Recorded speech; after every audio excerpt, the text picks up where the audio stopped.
Stars shining bright above ye. Night breezes seem to whisper, I love ye. Birds singing in a sycamore tree. Dream a little dream of me, Clara.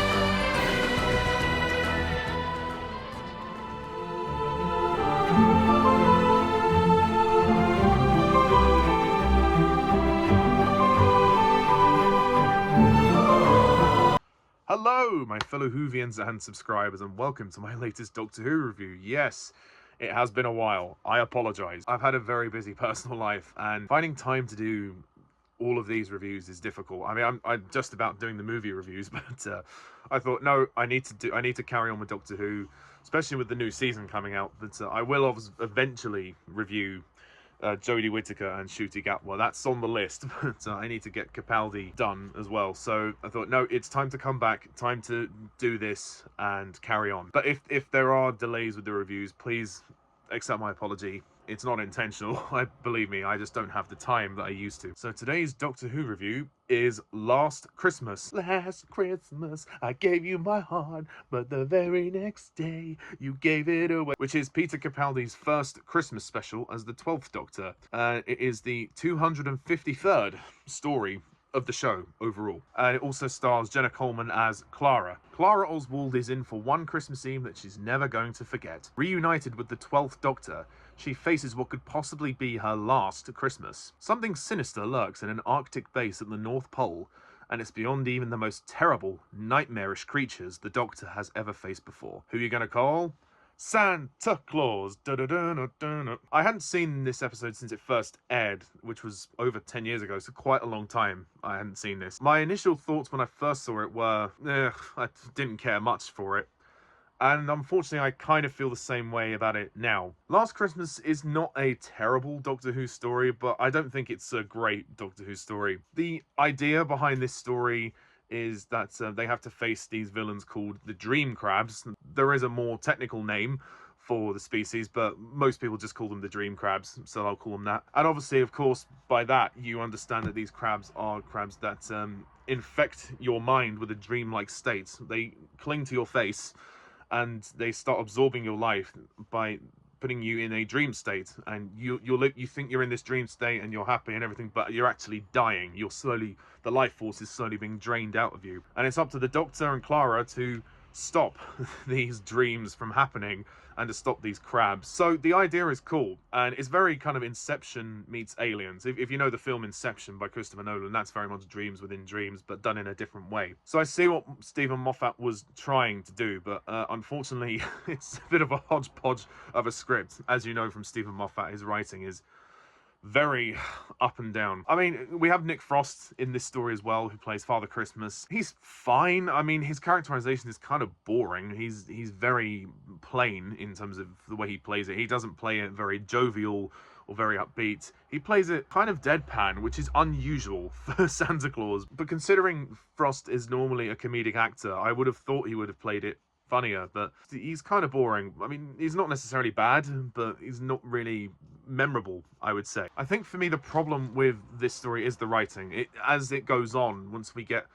into the second half of the story, it just gets more convoluted in terms of the amount of dreams that are actually in this story and the amount of situations the Doctor and Clara are in, and they have to keep working out whether it's a dream or not. It gets a little repetitive and it gets a little bit monotonous, having to keep waking themselves up and, oh, we're in another dream, and oh, we're in another dream, and then, oh no, we're in another dream. See what I mean? It just goes on, and the ending is the most problematic part of that. So the ending, when we get to the scene when Clara is an old woman, which the makeup is really good, and the Doctor and Clara have that emotional moment where they're pulling the cracker and they're spending their last Christmas together, or so we think. You know, if Clara was to have left the show at this point, that would have been a nice scene to go out on, but no, they retcon it, and then she's finally awake in her bedroom. It just gets really confusing to try and follow all of these dreams, and even all the side characters who have their own little situation. In the beginning, we think all these people are like scientists in this research base at the North Pole, and then they all get attacked, and then obviously that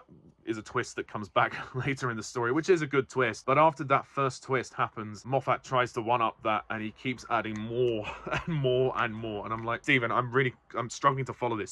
So now this is a dream, now this is a dream, now this is a dream. Please just stop. It's overkill, and it becomes so boring and tiring after a while. It's such a letdown to say that this idea, whilst initially kind of a cool concept, really becomes overindulgent and falls back on itself, which is a real shame because it could have been so much better. In terms of the dream crabs, they don't really speak, and the design is very basic. It's again similar to the creatures from Alien that, attach themselves to your face. They're just very grey and sort of bland looking, and when they're defeated, they just disintegrate. So from a design point of view, they're not that interesting.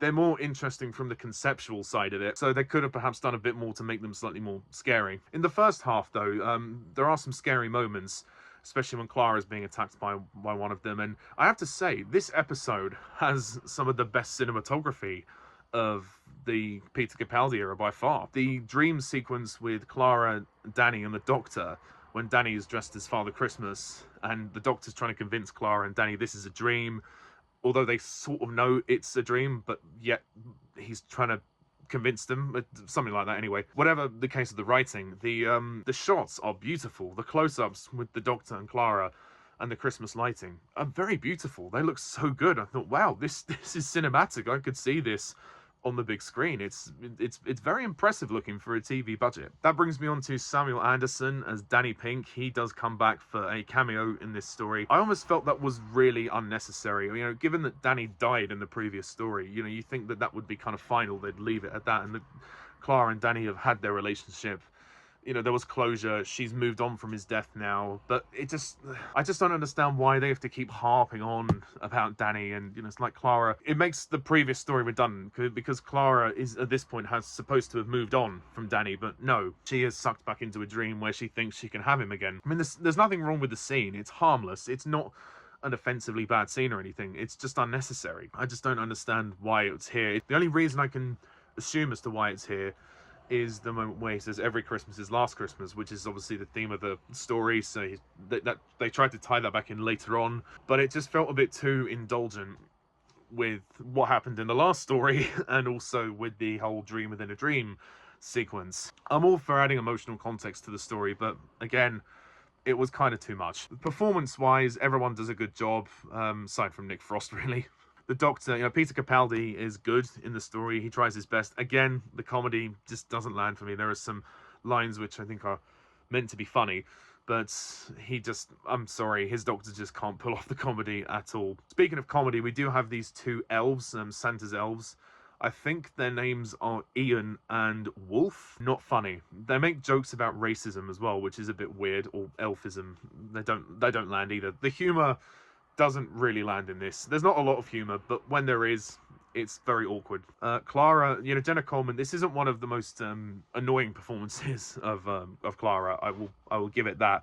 Clara's a bit more toned down than she is in the last story. She's good in this one, and again, like I said, the age makeup works very well for the ending, and Jenna does a good job with the script that she has. And the Doctor and Clara's rapport is actually better in this one than it was in the finale of Series 8. And also Murray Gold's music, once again, serves very well. But sadly, this is one of those stories where it's very much style over substance. The idea outweighs the actual script, and I think that the script is ultimately the biggest fault here. It's too convoluted. The amount of dreams there are, it just starts to get confusing, and you start to think to yourself, what the hell's going on? It sadly becomes very boring. So sorry, Stephen, but it's a no from me. It's not without its enjoyable moments. There's definitely some, passable peril to enjoy. So I think that's it wins points for that, but ultimately it's not a classic. So my overall rating for Last Christmas, unfortunately, I'm gonna have to give it a 5 out of 10.